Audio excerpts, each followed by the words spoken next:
नमस्कार, आपका स्वागत है। दोस्तों, वास्तुशास्त्र के अनुसार इन 5 कारणों से घर में धन नहीं टिकता है। पैसे का खर्च बढ़ता है, घर में धन को आवक नहीं होती है। वास्तुशास्त्र में अनेक प्रकार के वास्तु दोषों का वर्णन किया गया है। कई बार हमारी कुछ गलतियों के कारण घर में वास्तु दोष निर्माण होते हैं। इन्हीं वास्तु दोषों के कारण घर में क्लेश, धन की हानि होने लगती है। आमतौर पर लोग इन वास्तु दोषों पर ध्यान नहीं देते हैं, लेकिन घर की सारी समस्याओं की जड़ ये वास्तु दोष ही होते हैं। इसीलिए हमें इन वास्तु दोषों को सबसे पहले दूर करना चाहिए। वास्तुशास्त्र के अनुसार हमारे घर के अंदर सकारात्मक और नकारात्मक दोनों प्रकार की ऊर्जा होती है। अगर नकारात्मक ऊर्जा अधिक होती है तो इसके पीछे वास्तु दोष कारणीभूत होते हैं। इसके साथ ही हमें घर में कुछ चीज़ों को कभी नहीं रखना चाहिए। कुछ चीज़ें ऐसी भी होती है जिनसे नकारात्मक ऊर्जा उत्सर्जित होती रहती है।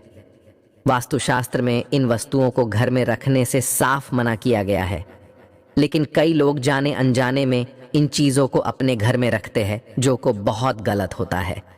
आज के इस वीडियो में हम आपको बहुत ही महत्वपूर्ण जानकारी बताने वाले हैं, जिसे आप सभी को ध्यान से सुनना चाहिए। तो चलिए दोस्तों, जान लेते हैं वह कौन सी चीज़ें हैं और कौन से वास्तु दोष है जिनसे घर में धन की हानि होती है। दोस्तों, अगर आप इस चैनल पर नए हैं तो इसे सब्सक्राइब ज़रूर करें, साथ ही वीडियो को लाइक ज़रूर कर देना। सबसे पहला दोष है दक्षिण दिशा की तरफ मुख्य द्वार का होना। दोस्तों, वास्तुशास्त्र के अनुसार घर का मुख्य द्वार कभी दक्षिण दिशा में नहीं होना चाहिए। दक्षिण में द्वार होने से घर के मुखिया की कभी उन्नति नहीं होती है। घर में सदैव दुख और दरिद्रता छाई रहती है। धन का खर्च अधिक होता है। परिवार में बार बार लड़ाई झगड़े होते रहते हैं। इसीलिए दक्षिण दिशा में कभी द्वार नहीं होना चाहिए। दूसरा वास्तु दोष होता है मुख्य द्वार पर पेड़ की छाया पड़ना। अगर आपके मुख्य द्वार पर किसी वृक्ष की छाया पड़ती है तो इससे छाया वेद का निर्माण होता है, और छाया वेद को वास्तुशास्त्र में बहुत ही हानिकारक माना जाता है। द्वार वेद के कारण घर में हमेशा पैसे की तंगी बनी रहती है। इसीलिए घर के सामने कभी कोई पेड़ नहीं होना चाहिए, और कभी किसी पेड़ की छाया भी घर पर नहीं पड़नी चाहिए। साथ ही अगर घर के सामने कोई बिजली का खंभा होता है तो भी यह द्वार वेद निर्माण करता है। इससे भी धन की हानि होती है।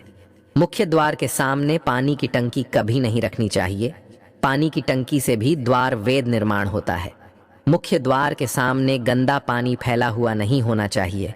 जानवरों को बांधने के लिए कोई खूंटी भी मुख्य द्वार के सामने नहीं होनी चाहिए। तीसरा दोष है जल से जुड़ा वास्तु दोष।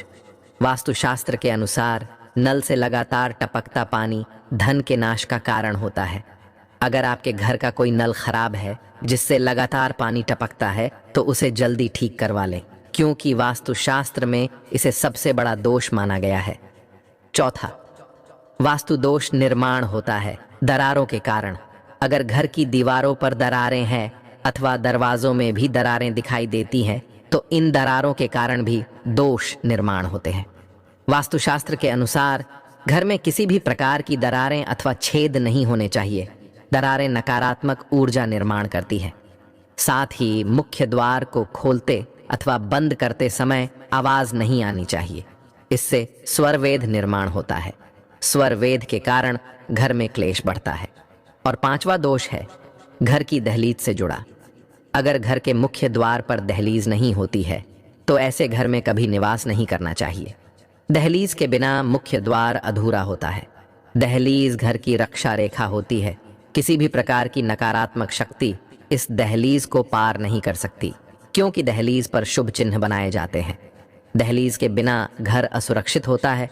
ऐसे घर में सदैव नकारात्मक शक्तियों का वास होता है। तो दोस्तों, इस प्रकार से वास्तुशास्त्र में इन 5 कारणों के बारे में बताया गया है जिससे घर में धन का नाश होता है। उम्मीद है आपको यह जानकारी अच्छी लगी होगी। वीडियो को लाइक ज़रूर करें, साथ ही चैनल को सब्सक्राइब ज़रूर करें। आप सभी का धन्यवाद।